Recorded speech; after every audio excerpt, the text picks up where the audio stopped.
Greetings, this is Eugene the Philosopher, the greatest living philosopher after the unfortunate passing of Quentin Robert de Nameland, who has been the greatest living philosopher before me. In this video, I wish to talk to you about I wish to continue this line of reasoning that I've given in my previous videos, in particular, you might take as an example nature of knowledge, where I talk about how knowledge is a bunch of stories we tell each other, etc., etc., and there's a bunch of videos about culture in the very same framework. So in this video in particular, I wish to give you my own story, like not concerning myself, but the story I've made up, a myth, if you like, which would describe a certain scenario that played out, seemingly at least, in the last few centuries in our culture, in our society, in our politics and economy, etc. So you might consider that being somewhat of like a poetic description of what happened or something to that effect. And my myth, this story I'm proposing to you, would be about the opposition between city and a village, taken in abstract sense. It's not some particular city or a bunch of like actual cities versus actual villages, but an idea of a city versus an idea of a village, if you like, or any other rural type of settlement. So this is, in a nutshell, what I'm going to be talking about and how it played out later on. So if you like, we're going to be talking about cultural or even civilizational practices, characteristic of cities and villages and how it played out later again. And of course, you have to consider it as an absolutization, as a model, and not as, again, actual cities and actual villages. So I'm going to be deliberately increasing the contrast, right? Or something to that effect. So it's a battle between ideas rather than battle between actual physical entities or something to that effect. But then again, everything is stories, so why not? It's kind of viable in this respect, at least. So in order for us to delineate the key contradictions between cities and villages, I propose to you to look at this picture, which I would hopefully provide on the screen right now, where you can see several points. Arguably, you can draw some others. Following this sort of general mood that hopefully you can feel from those already provided, but I'll only, of course, stop on those that are already there. So, as you can see, in villages, in village type of civilization / culture / whatever type of myth, we have a subsistence economy, whereas in the cities we have trade and exchange. So those are kind of mutually opposite, right, to each other. And this pattern is going to continue later on in further points. In particular, like in the villages, we have uniformity of people, namely like ethnic, religious, and cultural uniformity, whereas in cities we have diversity of all of those and perhaps others too. Then in village type of civilization / culture, we have autocracy, where one person, or at least a small amount of people, makes all the important decisions, etc. Whereas in the cities, we have democracy, where it's essentially a collective decision making, right? Then in villages, we have coercion and right of force, whereas in the cities, and again, we're talking about history, right? I'm not even talking about today necessarily. And in cities, but again, kind of more abstract note, it's kind of an idea, like in ideal Platonic world of things, right? And in the city, we have liberty, so no coercion, right?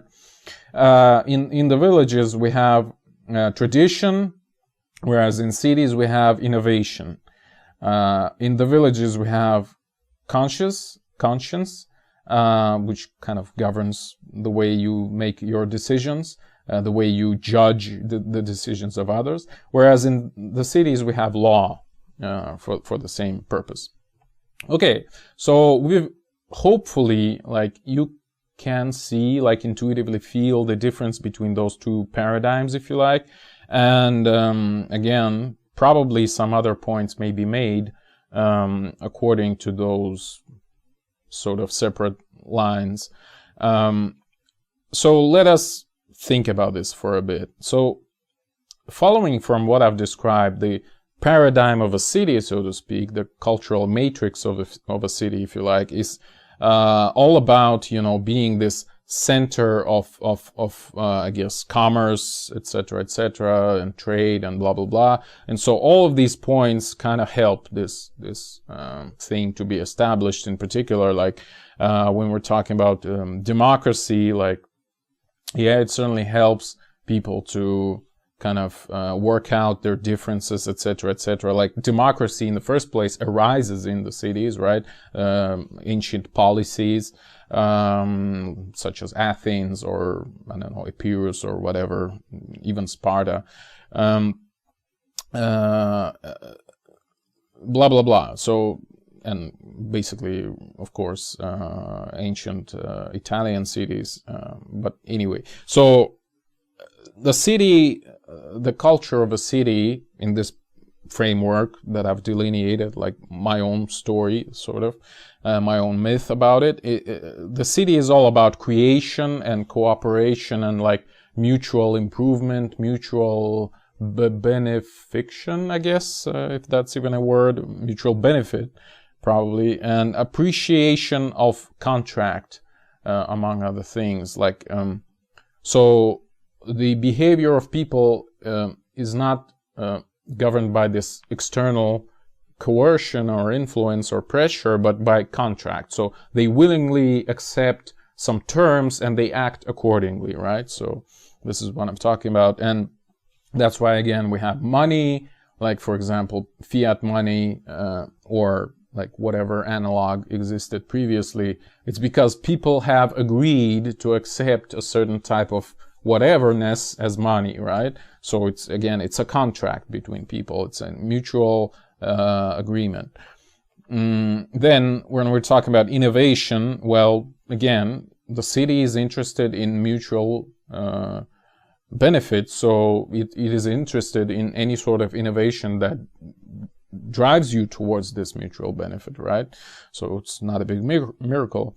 Then, of course, following from all of that, cities are, or were, and both simultaneously, the centers of art and sciences and things like that.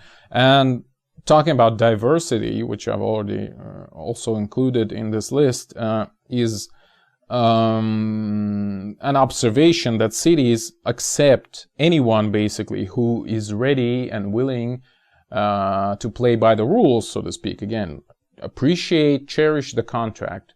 Like, if you obey the laws that we have, you are a contractor, so to speak. You're one of us. So you can do whatever else you like, as long as it doesn't break the contract, right? So this is what I'm talking about. So you can believe any type of gods you like, as long as it doesn't disrupt our contract or literally contract, whatever. So yeah, and so it reinforces this point I've made in one of my previous videos. Unfortunately, I don't remember which one, but there I talked about a city being a center of conversation, basically a place where people talk to each other and negotiate whatever differences they have, and how can they put those differences to, again, mutual benefit, right?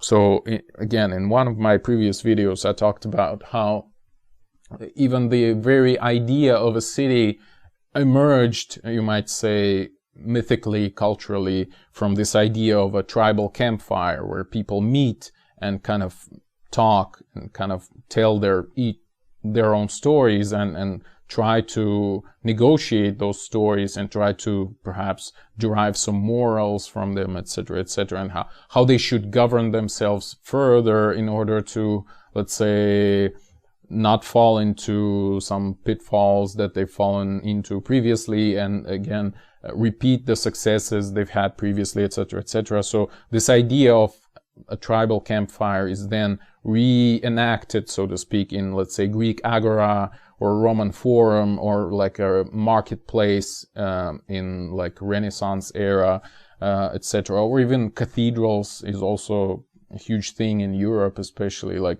this huge cathedral that have been built for that, I don't know what was building, I don't know the proper time for the verb, but which people were building for like 200 of years. Like, it's a significant investment, if you know what I mean. Like, it's basically really a place where people meet, and they're saying like, this is our thing. This is what like is basically our city, right? This is what we're doing together again, speaking together and working together, etc. So it's a huge symbol in this sense, at least. And on the other pole of this situation, we have villages. Where, well, villages were basically controlled by feudals, right? By whatever, dukes, counts, you name it, or even kings. So villages inherently hate cities, at least feudals that rule the villages hate cities. Well, because cities, they are so libertinesque, you know. They have those self-governance rights, the Magdeburg rights, for example, like in Holy Roman Empire. So they can self-govern, so they are not our subjects, so we hate them because of that, right? We don't have a power above them. In villages, we have this subsistence economy, which brings forth poverty.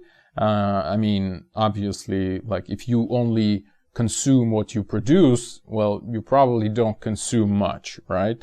So this is what I mean by that. Then there is a certain animosity to newcomers, so to speak. So the village is always suspicious about anyone else, like coming from somewhere else and settling in this village, etc.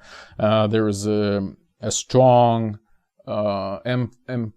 emphasizing of tradition, where you say that no, we shouldn't invent anything new, it's dangerous, it might crumble our way of life, so we should cherish the traditions, etc., etc., do as the elders did, etc. So it's a very strict family structure, obviously, in this respect.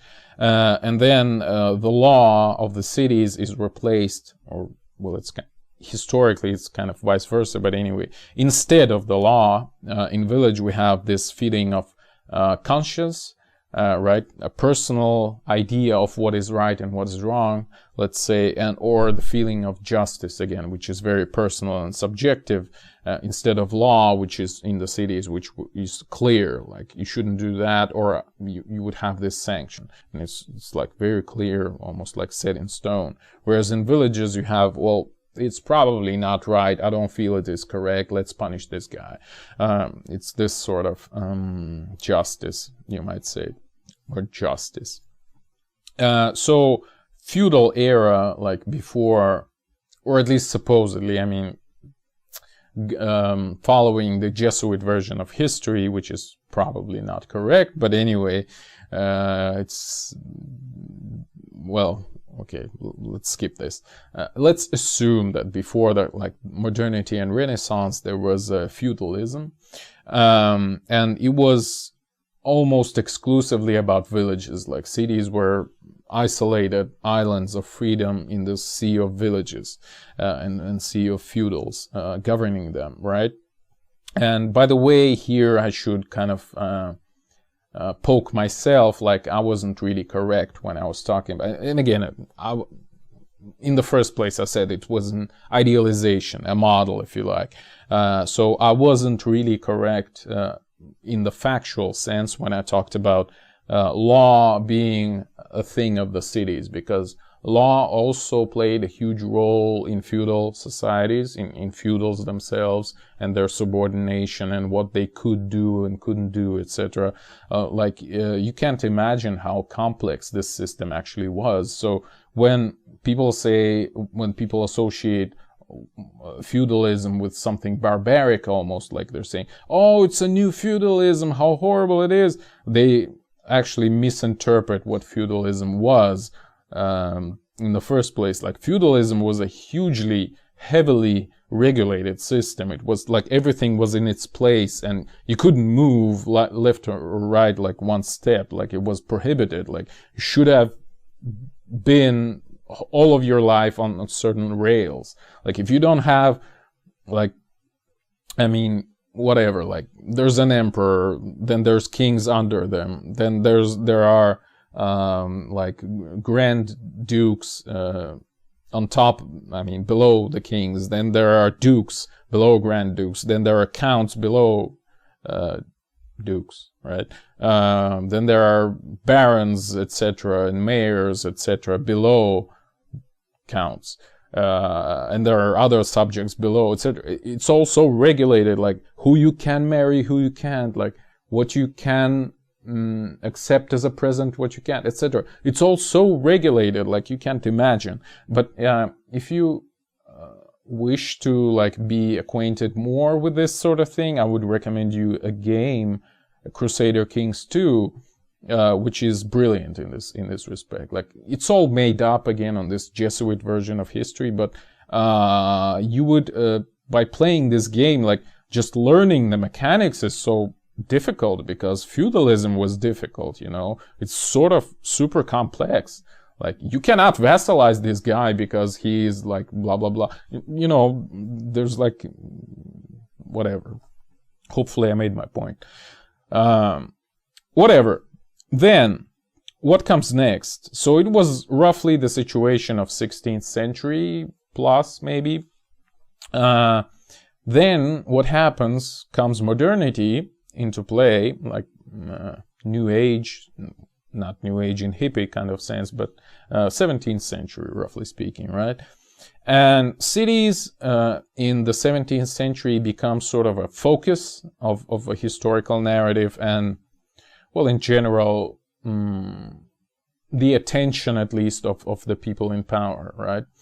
So, and because of mass warfare, essentially, because people recognize, well, okay, we now have firearms, we now have mass armies, and cities have actually succeeded in like producing a lot of stuff very efficiently. So we need cities on our side, and we need like to standardize weapons, to improve tactics, etc. We need order, we need all those kinds of things, right? And cities have all those kinds of things. So let's like turn our attention to cities, essentially. So even though like factually, even in 1800, the year 1800, only like 10% of people in Europe lived in cities, still already in 17th century, cities were acknowledged as places of power, so to speak, right? And it came to an even more, to a newer height, so to speak, after the Peace of Westphalia in 1648, after the 30 Years' War, which kind of devastated the whole European continent. Like,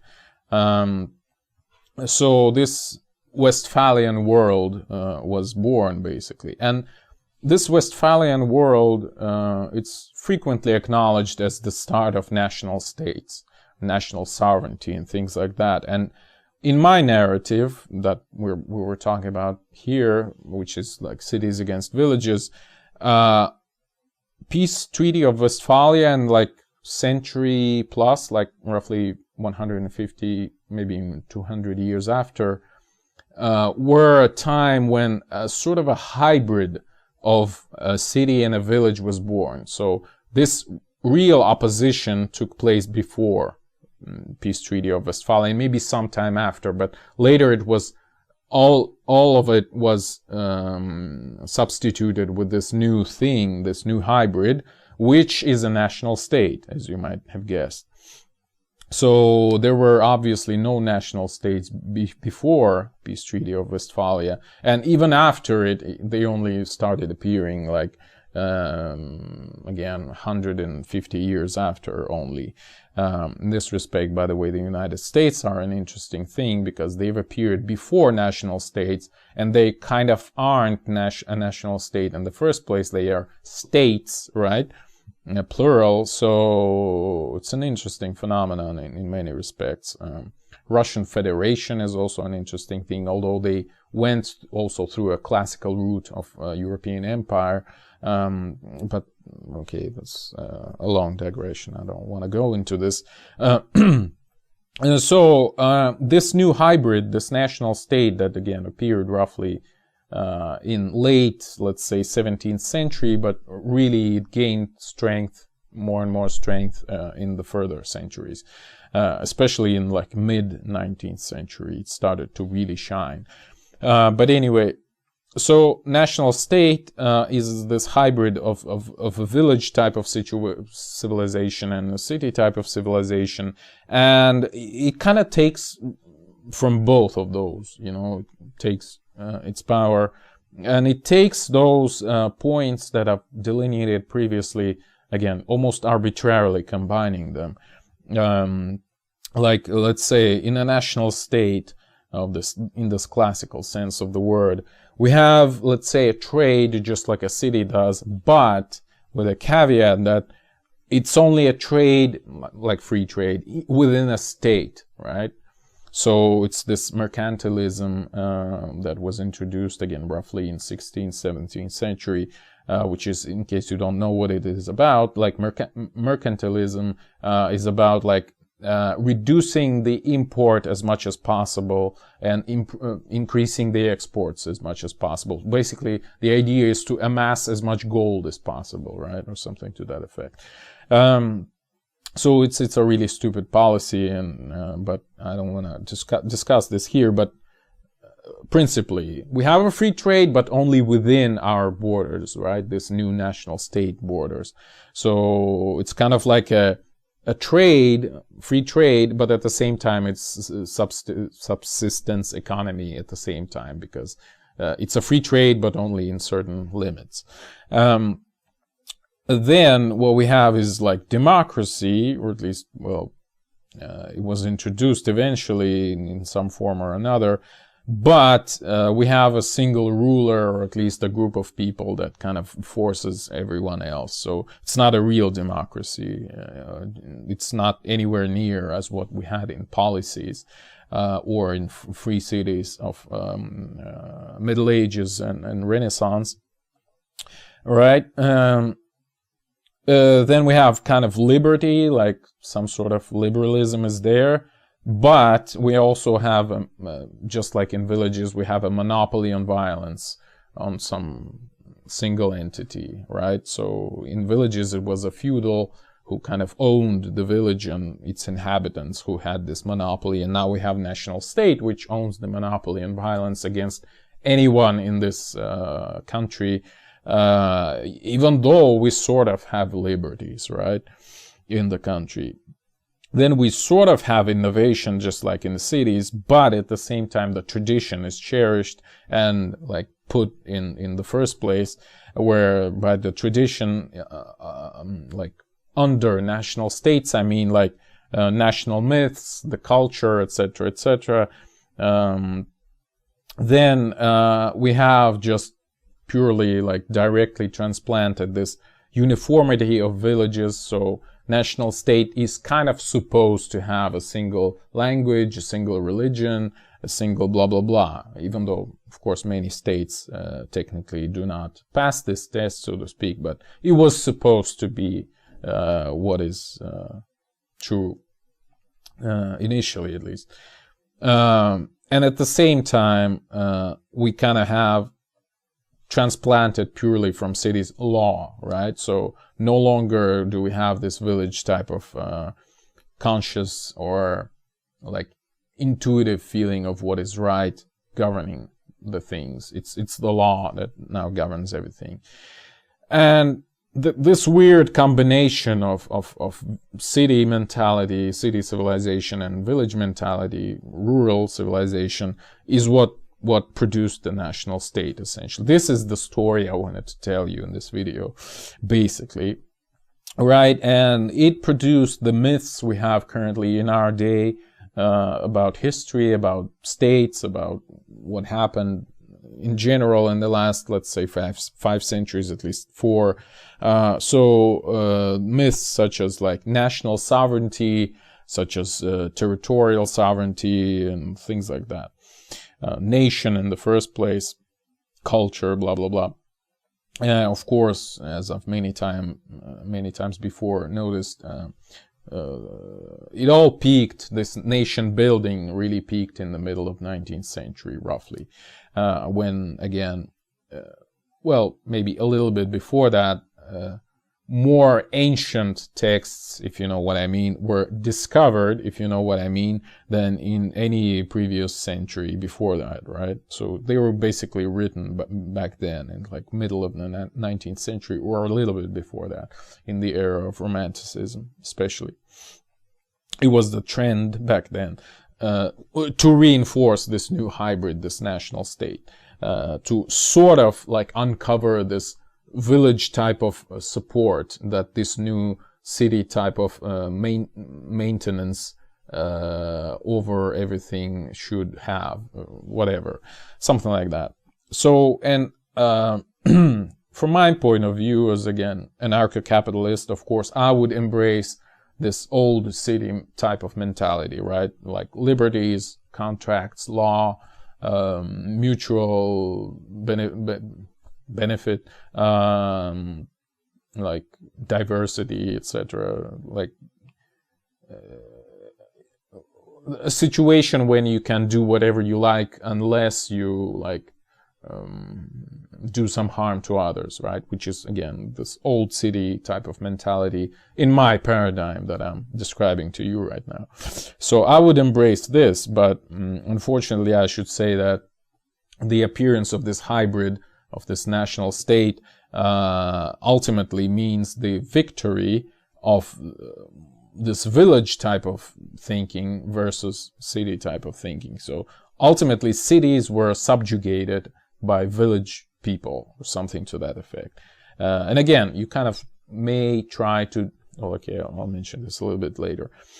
So it meant the creation of this hybrid, the demolition of urban self-governance in favor of absolute power of this national sovereign, whoever or whatever it is, or was. So the centralized government started controlling everything. There are no free cities anymore, right? People cannot just agree to do something with each other. They need to always negotiate with this third power over them, right? Which has monopoly in violence and things like that. So yeah. And of course, it has also, especially in the last 2 centuries, it was characterized by mass migration from villages to cities.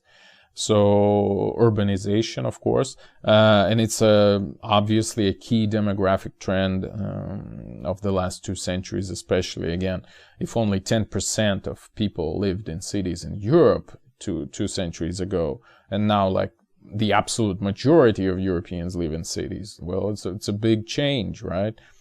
And arguably, these village people, sort of, this rather not the people probably, but the village type of civilization has invaded the cities and kind of mutilated them in some sense, right?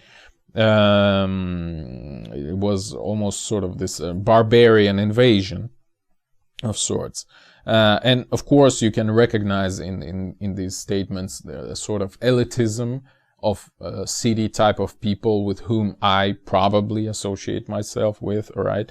At least as a carrier of those types of values that I've described before, like liberties and free trade and things like that. And you can attack me with my own previous analysis of sentiments like that, like when I talk about like Great Wall and the abduction of Europa, when I'm talking about that. Well, I just described this sentiment of like our values are getting mutilated, etc., etc., and it's not right, and blah blah blah. We should do something about it. So I am, in this respect, in this case, but in this particular narrative, standing on the point of these people who are complaining that their values are getting stomped on, you know, or something to that effect. And there was some other video where I talked about something similar, but I cannot remember which. I'm sorry. But I mean, there are lots of points where you can attack me with this statement. But anyway, why not? It's a viable point of view at the very least. That's what I'm talking about. And so these free cities of old, let's say the Hanseatic League, this union of free cities in southern Baltic and well, basically northern Europe, right? The North Sea coast and Baltic Sea coast, or like cities in Belgium like Ghent or Liège, modern Belgium, I mean, which were basically like, it's unimaginable today, but these cities were free to the point that they were basically corporations ruled everything there. And those were like the richest cities in Europe, or at least among the richest, just because they were so innovative and so on the edge of their time, so to speak. Like when we're talking about Ghent, it was, I think, the second largest city after Paris in Europe in the first place, like in, I don't know, 14th century, 15th century. Again, as much as we are to believe this version of history that we have.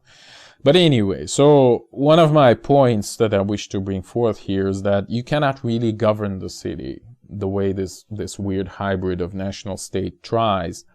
One thing I kind of forgot is a metaphor that I would propose to this process when the national states were born. So what happened is essentially you tried to, again, it's a metaphor, kind of take a city and kind of stretch it over a large territory, right? Like a whole country. And so when you stretch it, all these norms, this civilization, it becomes so thin that you can see through it, all those rural areas in it. So that's how this hybrid is born. Well, it's a stupid metaphor maybe, but anyway, kind of works.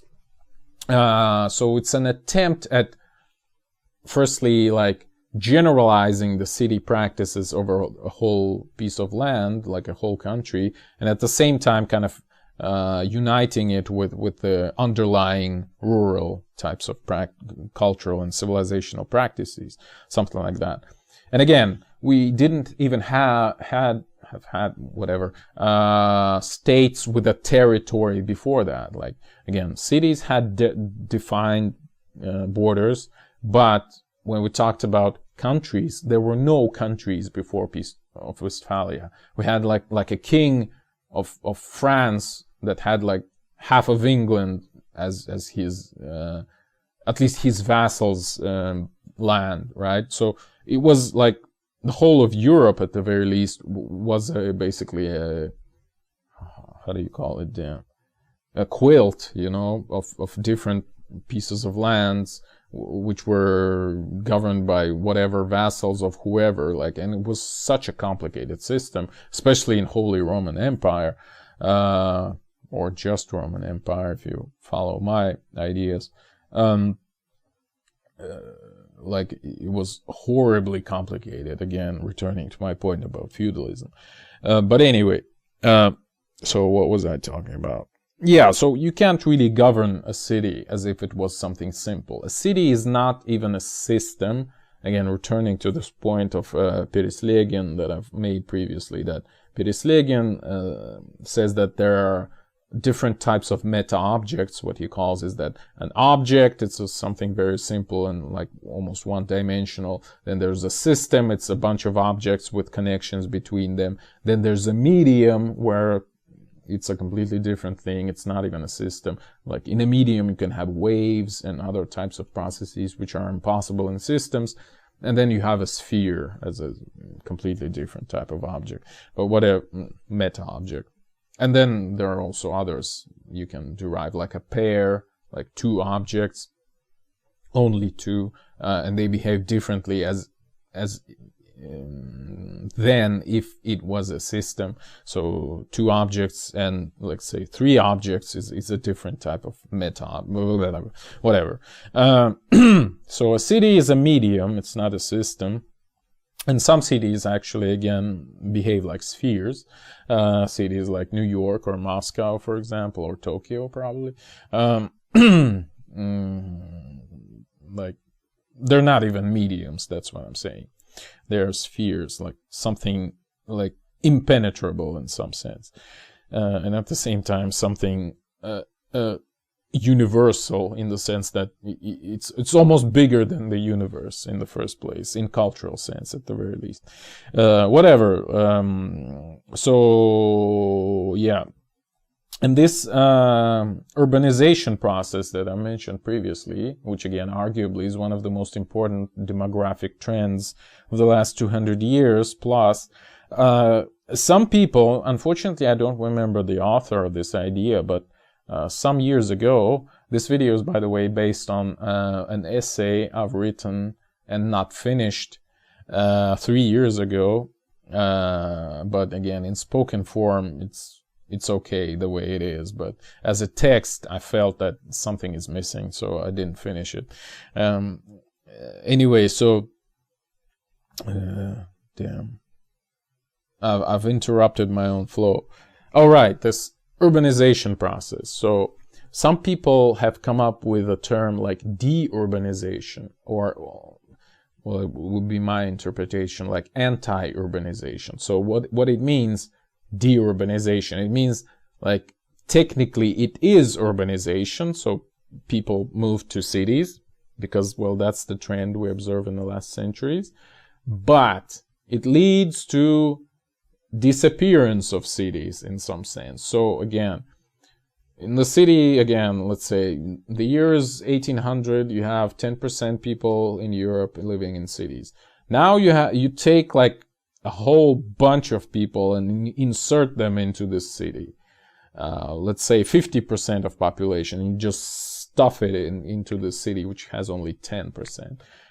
What it brings forth is that, well, now the majority of this city's population is actually village population. So you end up with not the city growing, but actually the city dying, you know? So this deurbanization happens. So there was a proverb, I think it was initially about army, maybe it was about actually made by Friedrich II, Friedrich the Great, the King of Prussia, but I don't remember. But a paraphrase of this proverb is that you can pull a person out of a village, but you cannot pull a village out of a person, or something like that. Of course, again, it's sort of elitist, blah, blah, blah type of thinking, but it is true, I believe. Like, only in several generations people learn some cultural civilizational practices. But if you just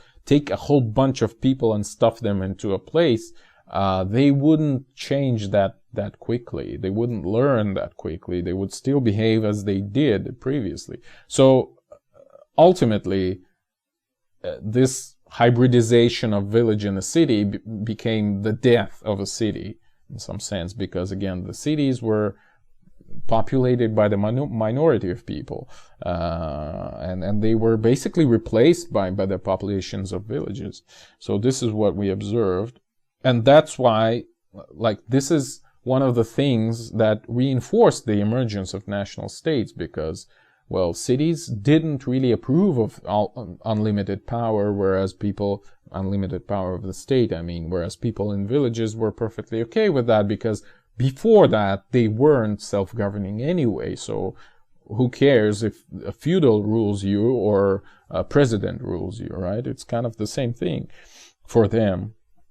And of course, it's all, you know, a dangerous type of discussion, but I don't care. I'm a philosopher. I can say whatever I want, right? All right. So, and probably the last caveat before we come into conclusions that I would make is American cities, because again, as I've mentioned, America, the United States, is a very different type of fruit with regards to Europe. Like this, my whole narrative was based around Europe, and in America, well, firstly, there's a completely different scheme of settlement. Like if you look at the map even of a random American city, it's completely different from a random European city, right?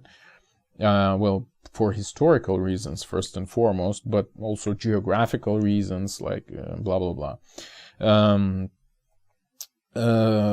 Yeah, so different scheme of settlement, and of course, different starting conditions. I mean, the America is a huge continent, basically.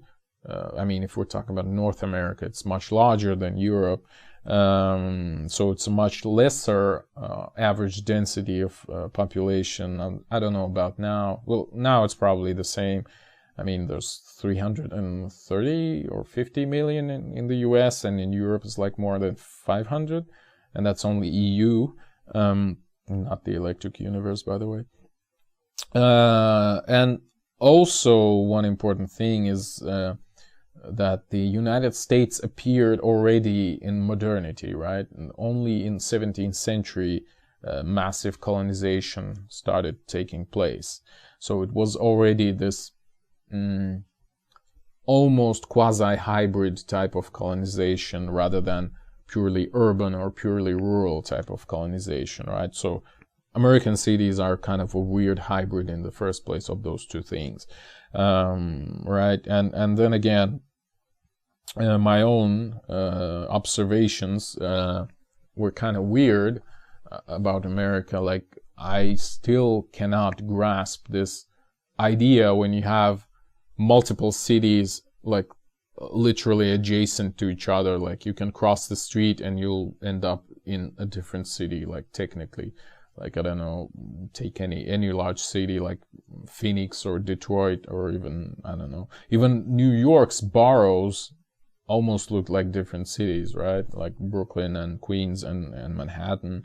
I think they even have streets with the same name, a lot of them actually, and so it kind of feels like it's a different city, right? Like Manhattan is a different city from Queens, even though like kind of historically it's the same thing. And well, New York is an outlier in this sense with respect to other American cities. And by the way, like, what is the Kansas City is in Missouri, actually, or something like.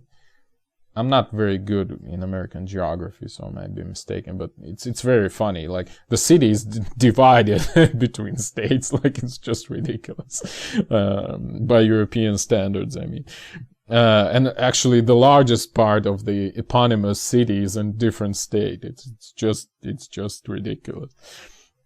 Yeah. So what was I talking about? Yeah, so American cities are weird in this respect. Oh yeah, I was talking about New York. So these like, oh yeah, it's another aspect that I wish to talk about is cultural. Like again, the United States don't really have their own culture except for popular culture of 20th century and later on. So they live on this borrowed culture from others, like again Mexican/Spanish, like Irish, Italian, well, English, British people, obviously, like French, blah, blah, blah.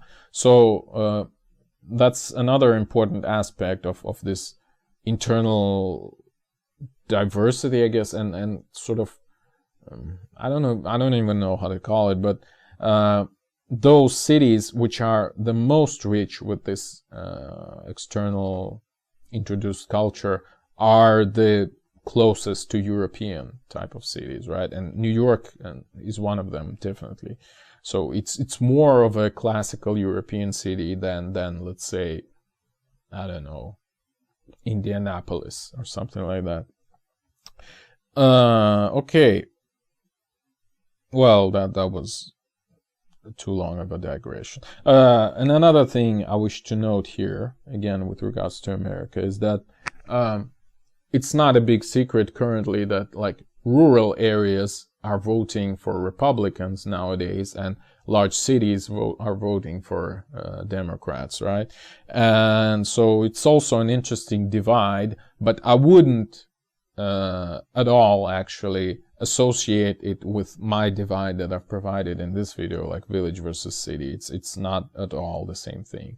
Like, again, it's a similar thing, and definitely we can analyze it, etc., but it's a whole new reality already. It's not the cities versus villages of the 16th century. It's something completely different. Almost the reverse, actually, you know, in many respects at least.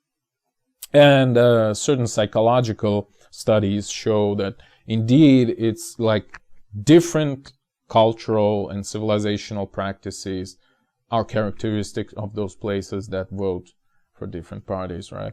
Like, there was a study in London, for example, which have shown, I mean, there's this famous OCEAN test, OCEAN, which is like openness, conscientiousness, extroversion, I don't remember what A is, and neuroticism. I cannot remember what A is, but anyway, it's not aggression, it's something, agreeableness, yeah. So the studies, multiple actually studies, have shown that people who consistently vote for different parties, they have different psychological traits. And this is one of the best, if not the best, like confirmed psychological tests, this Big Five OCEAN test, right? So, and it has been shown that even people living in different areas have different traits. Like in London, even like in the center of the city, people are higher on openness. Well, at the very least, that's what I definitely remember. So they are more kind of liberal kind of thinking, whereas at the edges, in the suburbs and like just farther from the center, are people more conservative, so they're lower on openness, etc. And obviously they vote for different people, well, at least following from that. Anyway, let's go to the conclusion. So in this video, we talked about my own sort of myth, the story I wish to tell, at least one of the possible stories about the developments in our civilization, Western civilization, in the last couple of centuries plus. And the story goes as, before the modernity, we've had these two paradigms, two almost mutually exclusive paradigms of village thinking, roughly speaking, and city type of thinking, urban thinking. And I've described them like villages. Well, I wouldn't repeat myself. But roughly in the middle of 17th century, and especially towards the middle of 19th century, there have come a time of hybridization of the two practices, and ultimately it resulted in the emergence of national state. And it was detrimental to the city because it basically destroyed all the urban practices. But at the same time, you might argue that the rural areas also, like, their culture became suppressed by the central government that we now have from this epoch. But anyway, now we have a national state, which is a weird hybrid of both of those. But myself, as a person who associates more with an urban type of thinking, I would say it's not all that bad, the situation. That's already a sort of a postscript to the video. It's not a conclusion. So the situation is not as bad as it may seem, because I would argue just as well as cities existed before the national states, they would exist after national states again, just as well. And national states would probably crumble rather soon, and I would say like half a century tops, probably even before that. And if you ask me like what happens next, maybe we would have like a unified world government, I would say probably not. There's still lots of groups of interests which are conflicting, so you cannot just put them all under a single dome. Most likely the next step, I would say, would be civilization states. So something like, roughly speaking, European Union currently. And, well, the United States would have to be destroyed for that. They would have to reorganize themselves at the very least, and acknowledge themselves not, again, as I've said, the United States is a weird hybrid in the first place. They would have to demolish their paradigm of themselves, their thinking of themselves, and like think of themselves as Americans, meaning the continent, and not meaning United States, right? So that would include, obviously, at least parts of Canada, at least parts of Mexico, etc. And then they would be able to operate in this new world of civilization states, because right now America is not really a civilization and not really a national state, not really an empire, not really anything, right? So they would have to find their place that way or another in this new world, just as Europe is already pretty much have found. All right, probably that would be enough for today. Thank you for watching. The eons are closing.